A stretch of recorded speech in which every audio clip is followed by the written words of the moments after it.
It's been called the greatest movie never to win Best Picture. A film that walked quietly into theaters and almost vanished until something strange happened. Word spread.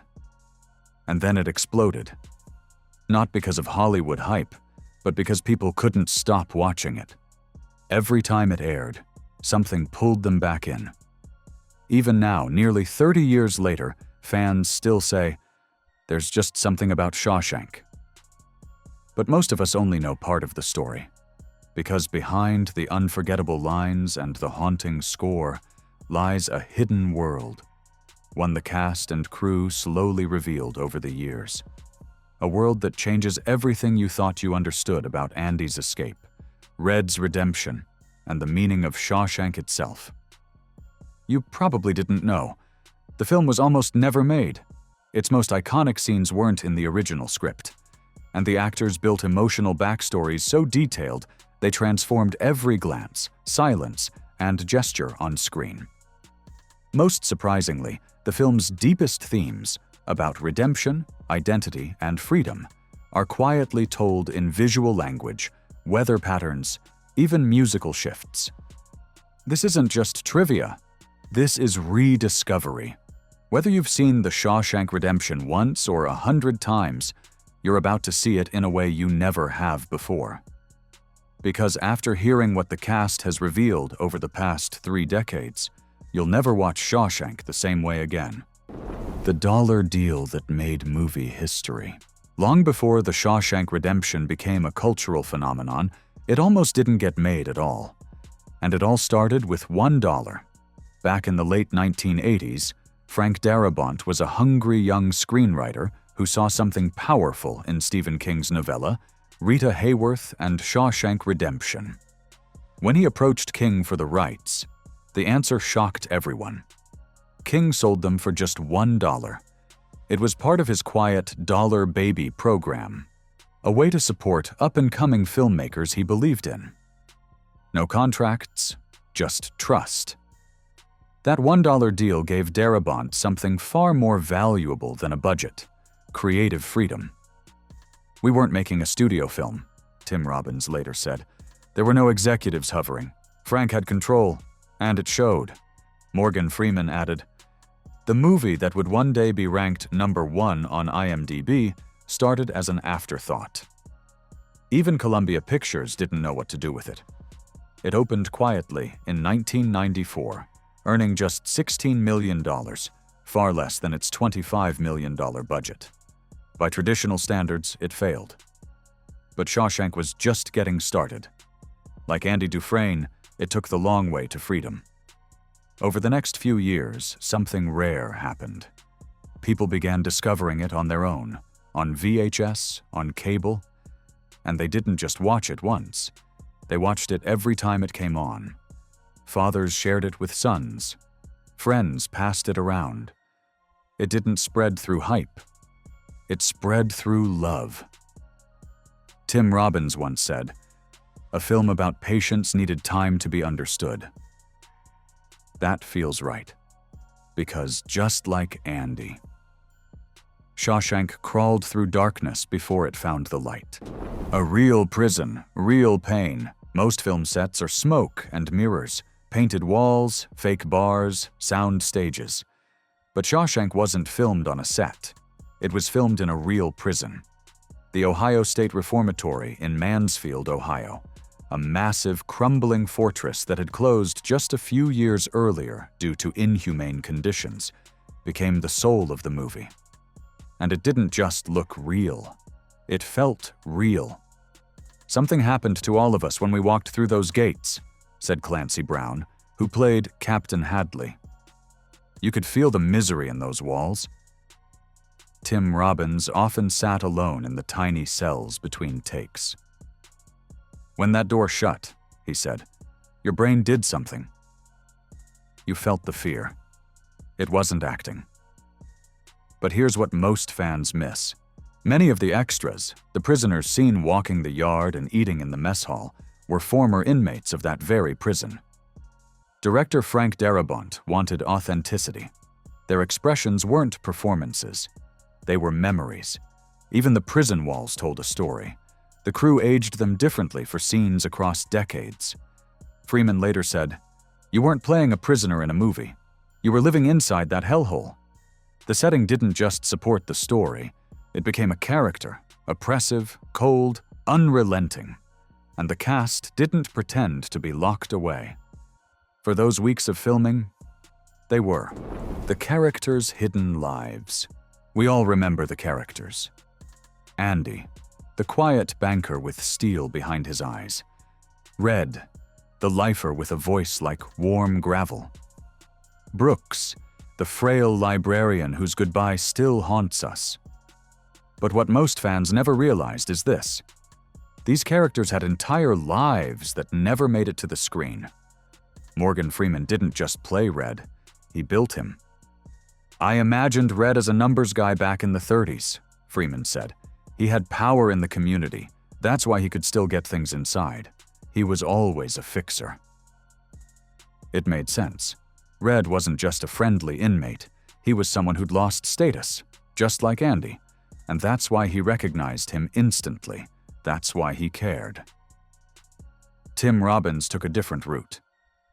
"I created two Andys," he explained. "There was the one the prison saw, stiff, quiet, and the one digging through the wall at night, private, focused, alive." Robbins let that duality shape his performance. In public scenes, Andy is rigid. But in moments of solitude, when he plays music or writes letters, you see flickers of the real man inside. Hidden symbolism, visuals you missed. Everyone remembers the big moments in Shawshank. The escape, the rooftop beers, the opera. But what most fans miss are the frames. Because Shawshank doesn't just tell its story with words, it tells it with space. Tim Robbins once revealed, "Andy is almost always shown behind something.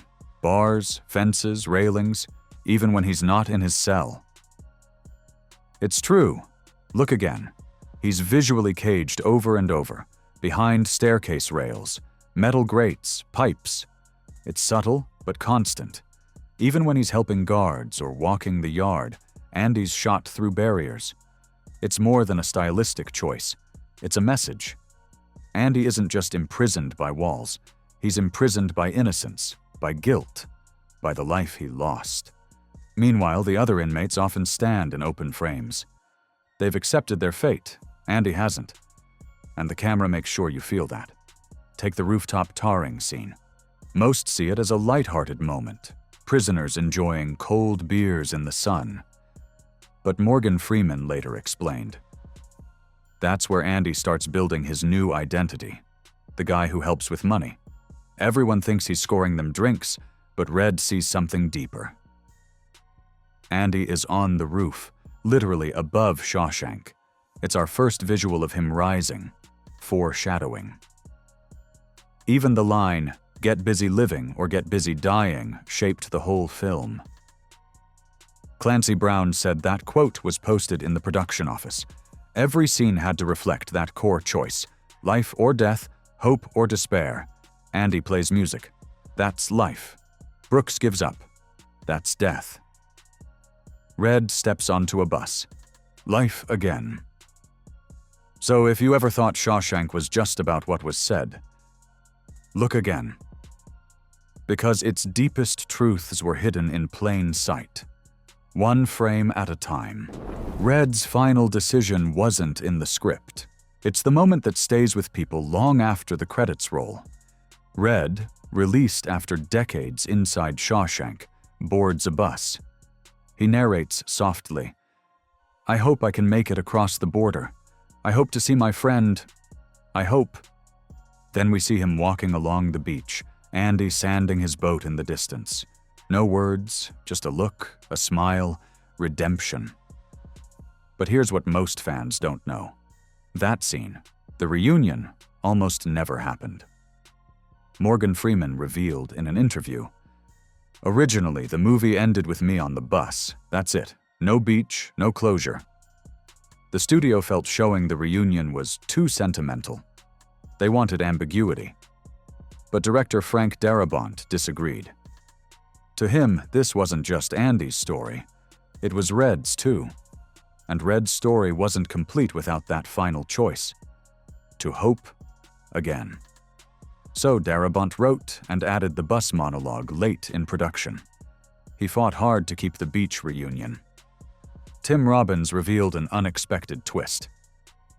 "It was the first scene we filmed." Darabont wanted the actors to feel slightly awkward, slightly distant, like two men reconnecting after years apart. The subtle emotional hesitation you see on screen wasn't acted. It was real. And it worked. Red doesn't run. Andy doesn't shout. It's quiet, gentle, earned. Freeman said it best. Ending with hope is one thing, but showing that hope fulfilled, that's everything. Without that beach, Shawshank is a story about maybe. With it, it becomes a story about arrival, Brooks and the shadow of fear. If there's one moment in the Shawshank Redemption that leaves a scar on the heart, it's the story of Brooks Hatlin, the gentle old librarian, the man who fed birds in the park, the man who left behind a carved message that simply said, "Brooks was here." But here's the haunting truth. Brooks was never meant to be such a central part of the story. In Stephen King's original novella, he's barely a footnote, a passing character with a sad fate. But director Frank Darabont saw something more. He saw in Brooks the emotional fulcrum of the entire film. The warning, the mirror, the ghost. So he rewrote the role, expanded it, gave him time, and cast James Whitmore, a veteran actor with a soft-spoken gravity that would break your heart without trying. What came next was unforgettable. But even more powerful is what inspired it. James Whitmore later revealed that he didn't play Brooks as a fictional character. He based him on someone real, his own father. "My dad suffered from depression in his later years," he said. "After my mother passed, he would sit alone in the park and feed the birds. I carried that image with me, that sense of quiet loss." The now iconic scene of Brooks feeding birds in the park? That wasn't in the original script. Whitmore asked for it. He knew what it meant. He'd seen it in real life. And it changed the film. Suddenly, Brooks wasn't just an old man who gave up. He was a man who had lost the world he once understood. A man so shaped by confinement that freedom became the real prison. That's what makes his story so devastating. It's not just that Brooks couldn't survive outside, it's that no one ever taught him how. Director Frank Darabont later revealed that studio executives wanted to cut the entire Brooks subplot. They thought it slowed down the story, that it was too bleak, too off course. Darabont refused. He told them, "Without Brooks, Red's ending means nothing. You need to see what happens to a man when he leaves these walls with no hope. Only then does Red's final choice carry weight." And he was right. When Red steps off that bus, he's not just chasing Andy.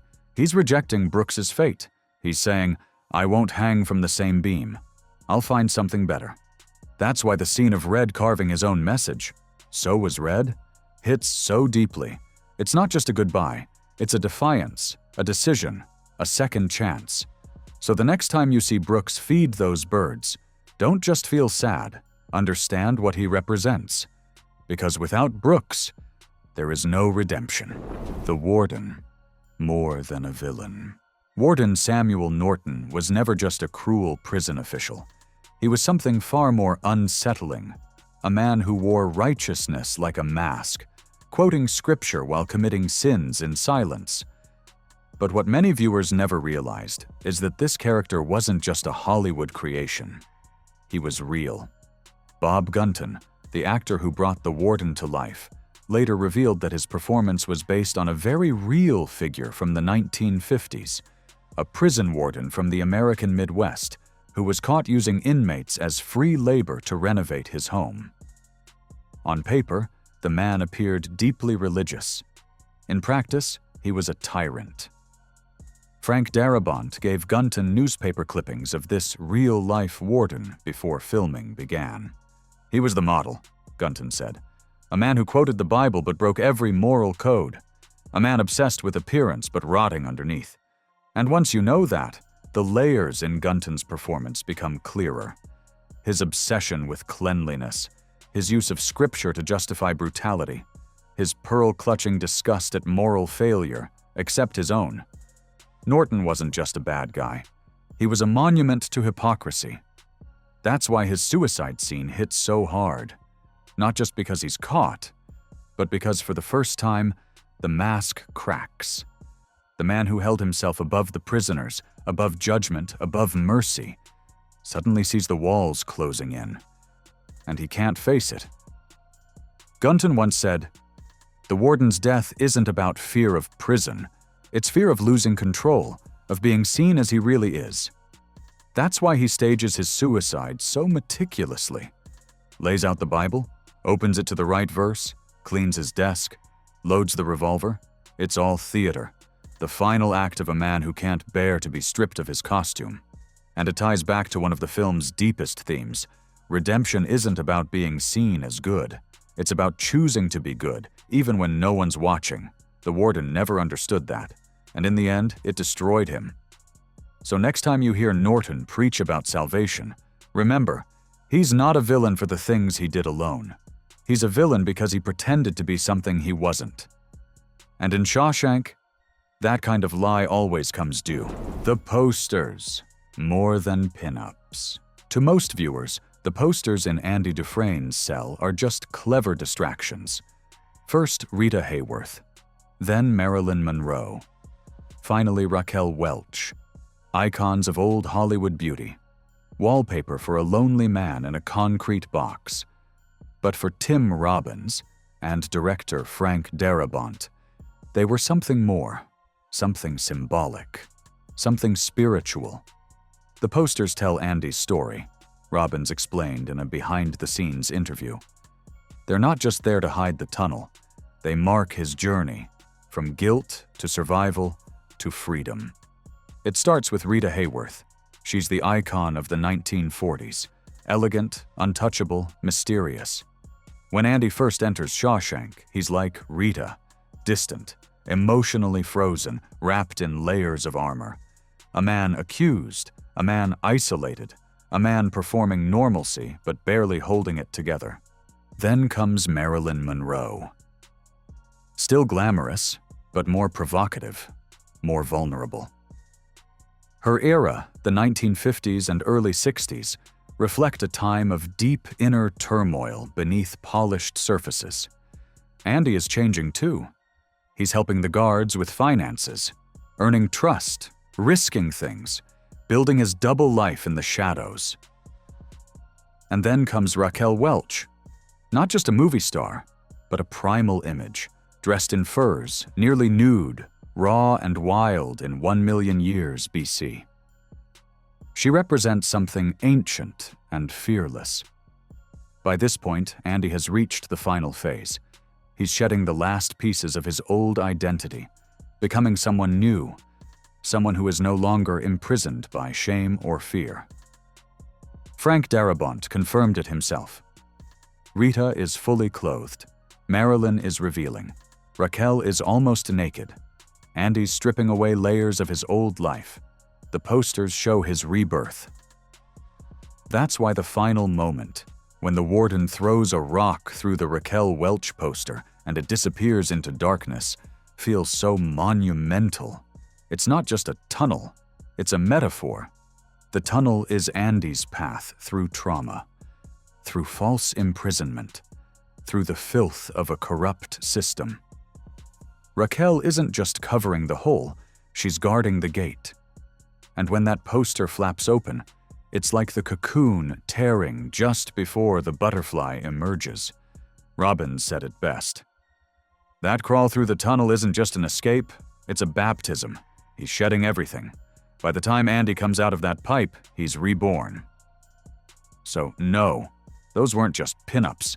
They were a timeline, a transformation, a silent map to the soul of a man who refused to give up. The weather speaks volumes.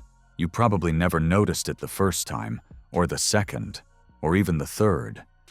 But The Shawshank Redemption doesn't just tell its story with dialogue and performance, it tells it through the sky. Because in this film, the weather isn't just weather, it's emotion, it's foreshadowing, it's fate. Morgan Freeman once pointed out a pattern that's impossible to unsee once it's revealed. It always rains when something terrible happens. And it's true. The night Andy is attacked by the sisters? Rain. The night Tommy is murdered? Rain. The night the Warden takes his own life? A thunderstorm. And of course, the night Andy escapes? A downpour so violent it feels biblical, but it's more than just atmosphere. That storm during Andy's escape isn't random. It's the emotional apex of the entire film. Lightning crashes as he tears through the pipe. Thunder roars as he rips off his shirt in the rain. It's not just freedom. It's a storm inside and out. Nature reflecting the violence of breaking free. But then something strange happens. From that moment forward, the rain stops, the clouds lift, the gloom fades. And by the time we reach the final scene, Red walking along the beach toward Andy's boat, the sky is clear for the first time in the entire movie. Not partly cloudy, not gray. Clear, bright, open. Freeman once said, "That was the only scene in the whole movie with real sunshine. Everything else was overcast or shot in shadow. Frank Darabont wanted it that way." And it worked. Because until that final scene, even the outdoor shots at Shawshank feel closed in. There's always a haze in the air, a weight pressing down. But on that beach, for the first time, the world breathes. It's visual storytelling at its most subtle, most effective, most human. You don't notice it, you just feel it. Because Shawshank doesn't tell you, things are getting better. It lets the sky show you. And when the sun finally shines, it doesn't feel like a weather report. It feels like a reward. The music that smuggled hope. If you ask people what they remember most about The Shawshank Redemption, they'll likely mention the opera scene. That fleeting, transcendent moment when Andy plays The Marriage of Figaro over the prison loudspeakers. And for a few minutes, every inmate in Shawshank stands still. But what many viewers don't realize is that the entire film, start to finish, is singing to us. Quietly. Carefully. One note at a time. Thomas Newman's score for Shawshank isn't just background music. It's a heartbeat, a whisper, a slow, steady current of emotion that carries us through the story in ways most of us never even recognize. Tim Robbins once described it this way. The music starts cold, distant, like the prison itself. But as the film goes on, you don't just hear the music change, you feel it change. And he's right. In the early scenes, the music is sparse, mechanical, almost sterile. It mirrors the cold structure of Shawshank, a place without mercy, without warmth. But as Andy begins to shape the world around him, building the library, earning trust, planting seeds of hope, the score begins to breathe. Strings emerge, harmonies deepen, the tone softens, and before we even realize it, the music has become something entirely different. Not just a reflection of the story, but a character in it. One of the most powerful musical cues comes during the "Brooks was here" sequence. It would have been easy to flood that scene with tragedy, to tell the audience how to feel. But Newman doesn't do that. Instead, he plays it delicate, melancholic, confused. James Whitmore, who played Brooks, once said, "That music doesn't weep for Brooks, it sits with him. It lets you feel what he feels, not sadness, but disorientation, the ache of being lost." And that's what makes Newman's score so timeless. It never begs for emotion, it earns it. What's more remarkable is how little credit it got. At the Oscars, Newman was nominated, but lost to Hans Zimmer's The Lion King. And while that score is unforgettable in its own right, many critics now believe Newman's work on Shawshank was one of the most profound musical achievements in modern cinema, precisely because it was so invisible, so subtle, so patient, so much like Andy himself. In fact, Robbins once joked, "If Andy Dufresne had written music, it would have sounded exactly like Thomas Newman's score." Because just like Andy, the music doesn't force its way in. It sneaks in, through cracks in the wall, through bars and silence.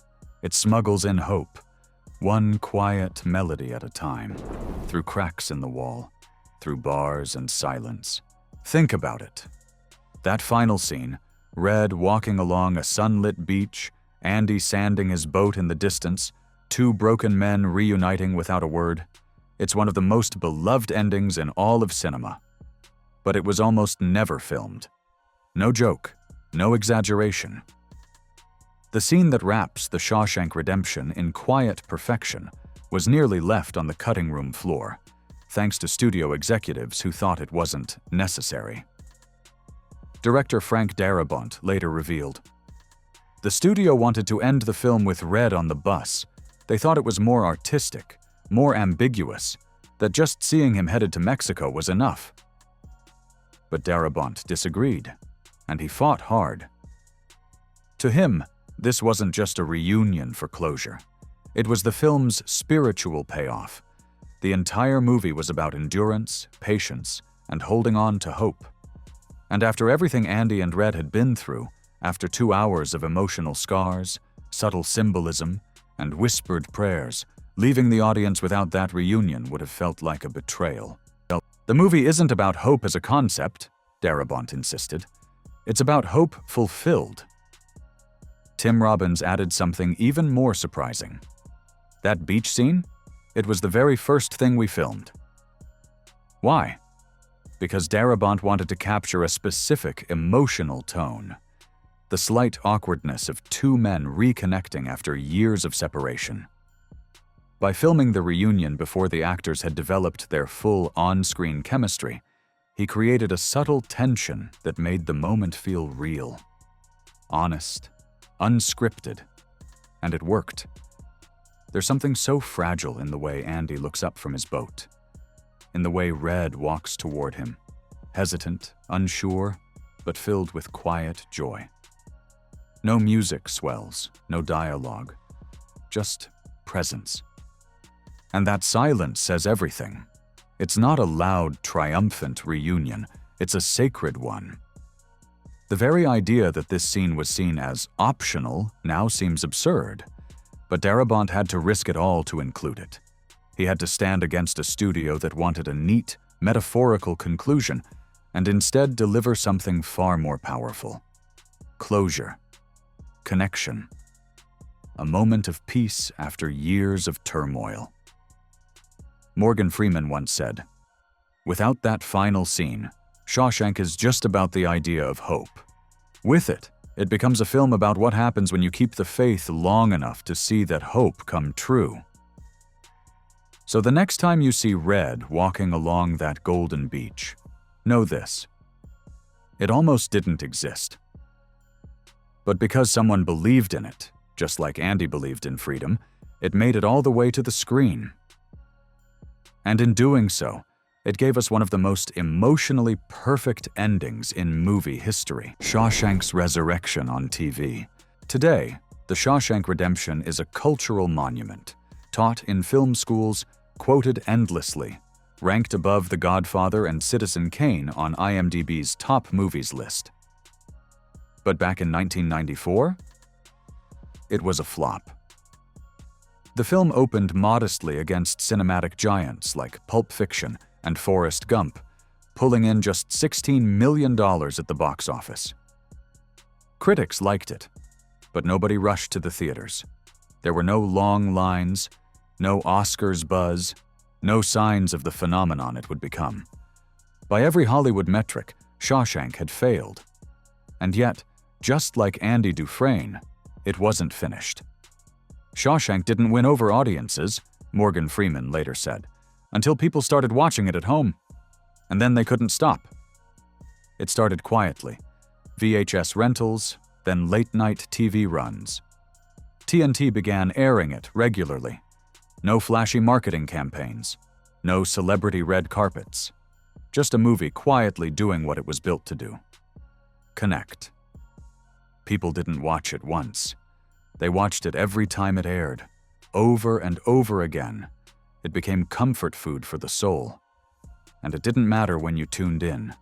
Whether you caught it from the beginning or walked into the room halfway through, something about Shawshank made people sit down.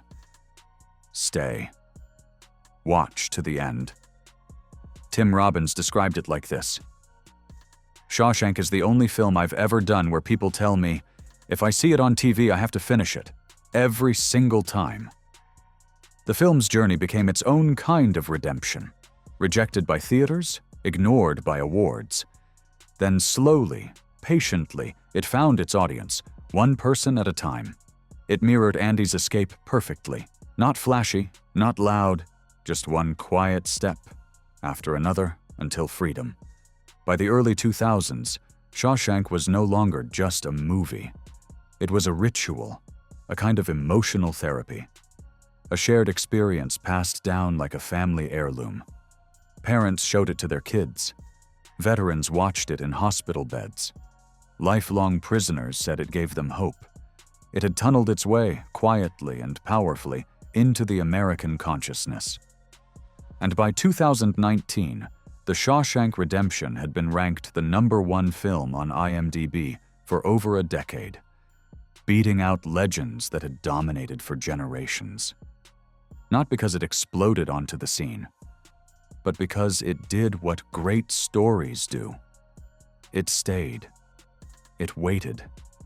It endured. Just like Andy. A prison becomes a pilgrimage. It's almost poetic.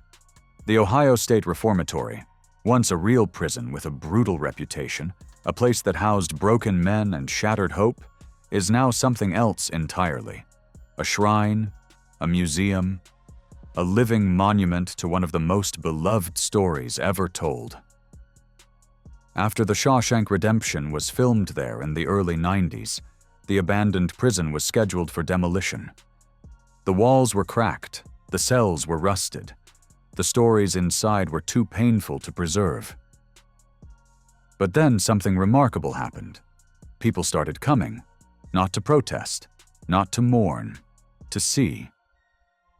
Where did Andy crawl through the pipe?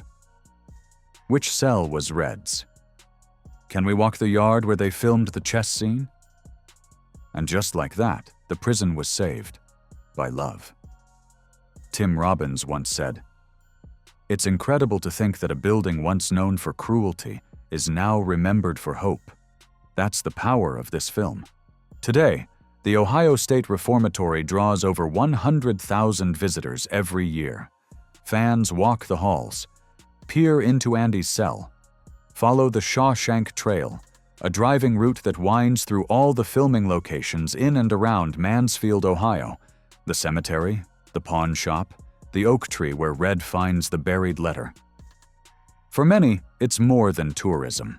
It's pilgrimage, because Shawshank isn't just a movie, it's a feeling, a memory, a story that reminds people, especially those who've endured pain, loss, or confinement, that there's something waiting on the other side.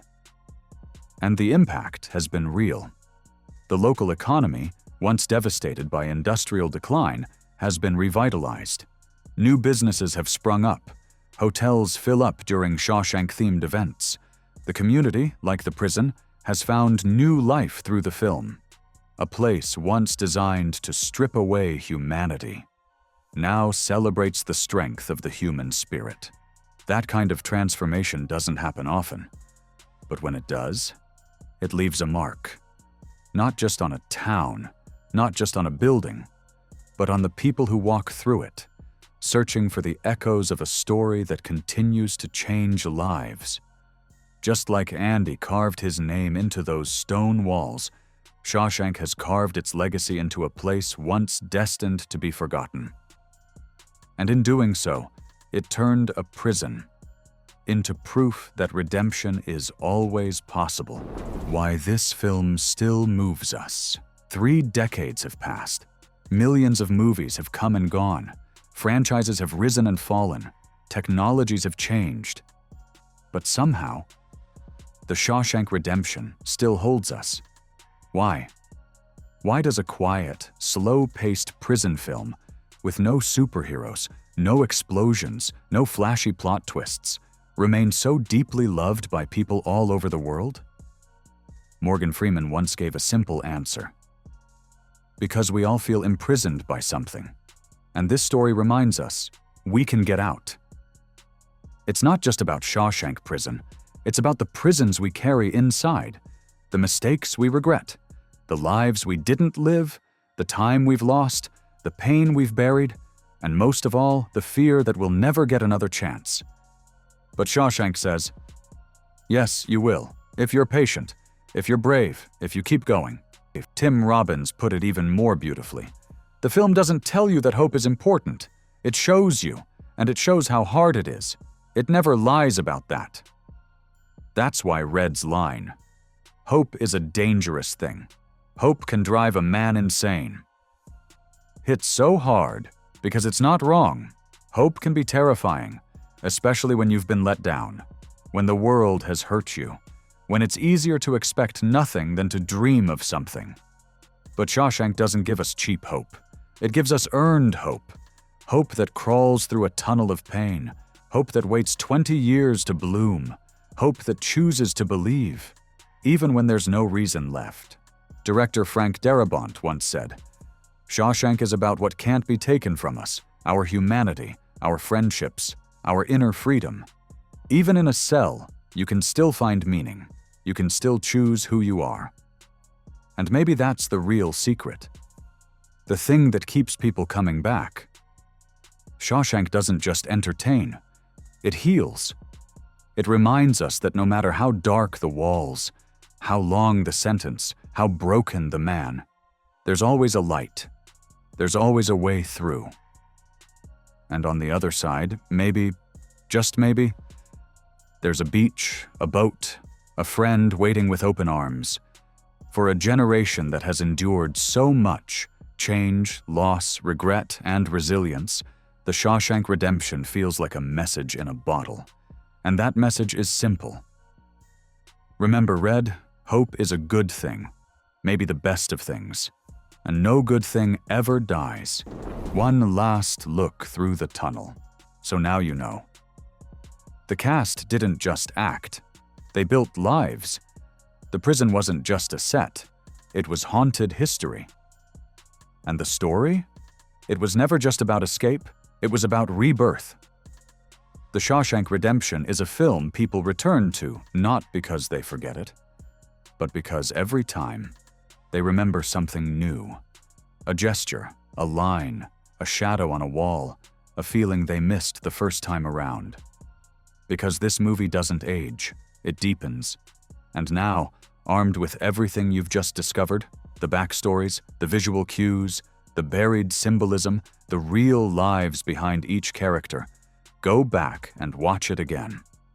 Watch for the bars that trap Andy, even outside his cell. Listen to the music as it slowly learns to breathe. Feel the weather shift with each turn of fate.